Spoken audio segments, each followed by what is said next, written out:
கர்த்தருக்கு ஸ்தோத்திரம். இன்றைய வசனம் 101 சங்கீதம் 2 உத்தமமான வழியிலே விவேகமாய் நடப்பேன். 101 சங்கீதம் 2 உத்தமமான வழியிலே விவேகமாய் நடப்பேன். இங்கே தாவீது ரொம்ப அழகாக சொல்றாரு.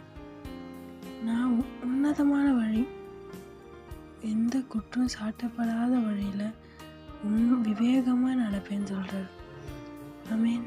உன்னதமான வழினா எந்த விதமான தவறுகளும் இல்லாத ஒரு வழி, எந்த விதமான பாவமும் இல்லாத ஒரு வழி, அதில் விவேகமாக நடப்பாராம். இன்னைக்கும் உங்ககிட்ட சொல்கிறாரு, நீ உண்மையாக இருன்னு சொல்கிறார். கொஞ்சத்தில் உண்மை இல்லைன்னா அநேகத்தின் மேல் அதிகாரியாக வைப்பேன்னு சொன்னேன். உங்களையும் அப்படி வைப்பார். உன்னதமான வழியில், உண்மையான வழியில் நடங்க. உங்களுக்கு வேண்டிய உயர்வு, ஆசீர்வாதம் எல்லாத்தையும் கர்த்தர் கொடுத்து உங்களை உயர்த்துவார். நீங்கள் அதை விட்டு தப்பான வழியில் போகணும்னு நினச்சிங்கன்னா கண்டிப்பாக முடிவு ஆபத்தாக தான் இருக்கும்.